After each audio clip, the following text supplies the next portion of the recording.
Hai, nama saya Muhammad Faris binti Muhammad Nurli dan nombor matrik saya adalah 33 DCE21F1055. Bismillahirrahmanirrahim. Assalamualaikum warahmatullahi taala wabarakatuh. Saya Muhammad Aiman Zafar bin Muhammad Fadli. Nombor matrik saya 33 DCE 21F1070. Assalamualaikum dan selamat sejahtera. Nama saya Muhammad Jauhar bin Aisyah Ibrahim dari kelas DCE 5C. Nombor matrik 33 DCE 21F1069. Salam sejahtera, nama saya adalah Sarin Kumar dari DCE 6A. Nombor matrik saya adalah 33 DCE 20F 2019.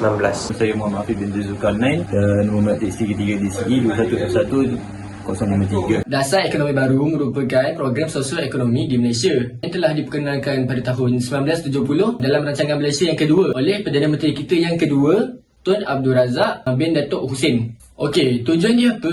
Tujuan dia untuk susun semula ketidakseimbangan dalam ekonomi Malaysia. Pada tanggal 13 Mei 1969, iaitu terdapat rusuhan antara tiga kaum iaitu Melayu, Cina dan India. Tiga kaum ni main peranan penting dalam negara Malaysia. So, apa kerajaan buat?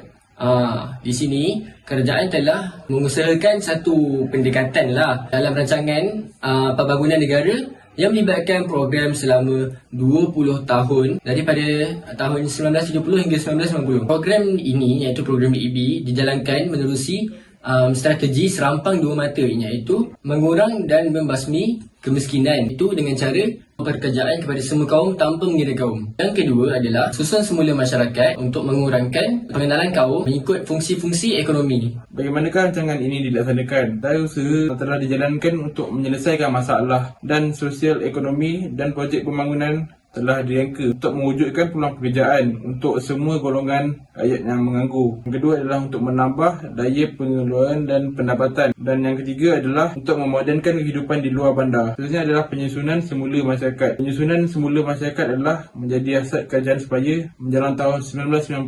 Pemilikan saham atau ekonomi Malaysia akan melambangkan komposisi kepentingan kaum di negara ini. Matlamat strategi dasar ekonomi baru adalah berikutnya: meninggikan daya pengeluaran dan taraf kehidupan golongan miskin melalui proses memurunkan kawasan luar bandar, mengurangkan keadaan yang tidak seimbang dalam struktur guna tenaga yang terdapat sekarang ini dengan cara yang progresif dan menerusi pertumbuhan ekonomi seluruhnya supaya pada tahun 1990 kedudukan tenaga buruh mencapai bilangan kaum, menambahbaikan dengan lebih cepatnya bagi dalam bahagian rakyat Malaysia dalam pemilikan modal dalam stok syarikat dan pertumbuhan ekonomi, membentuk sebuah masyarakat perdagangan dan perindustrian di kalangan orang Melayu dan kaum Bumiputera supaya dapat membentuk dan memiliki 30% ekonomi dalam tahun 1990 dan menumbuhkan beberapa agensi seperti MARA, Bank Pembangunan, Bank Bumiputera, Amanah Saham Nasional, sertanya memajukan negeri dan kawasan yang dianggap mundur melalui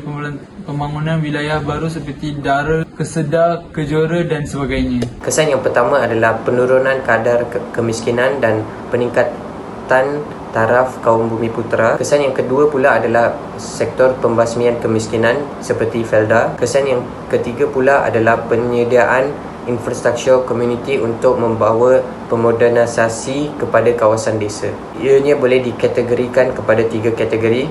Yang pertama adalah pertumbuhan dan perubahan struktur ekonomi yang pesat. Yang kedua pula adalah pembangunan manusia dan pengurangan kadar kemiskinan. Yang ketiga pula adalah kualiti hidup meningkat dari berbagai aspek dari tahun ke tahun. Selain daripada itu, Bank Dunia juga mengiktirafkan kejayaan ekonomi Malaysia sebagai salah satu negara yang maju dalam ekonomi Asia Tenggara. Kesimpulannya, dasar ekonomi baru bermatlamatkan perpaduan negara melalui proses pembasmian kemiskinan di dalam negara ini, iaitu penyusunan semula masyarakat dalam konteks keselamatan negara. Seterusnya iaitu segala program pembangunan negara dan dasar kerajaan semasa yang diperkenalkan adalah dirancang dan juga ditujukan untuk mencapai tujuan-tujuan tersebutlah.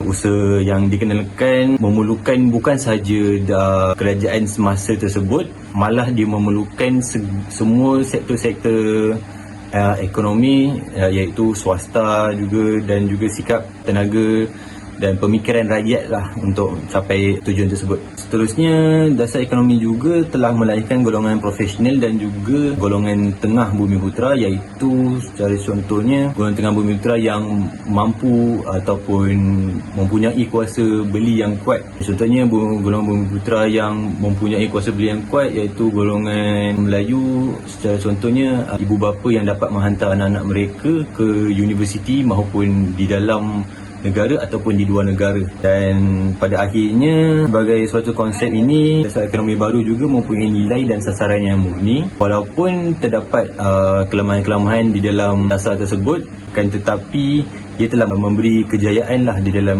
negara ini untuk membawa pembangunan ekonomi yang lebih seimbang serta menjamin kestabilan di dalam negara.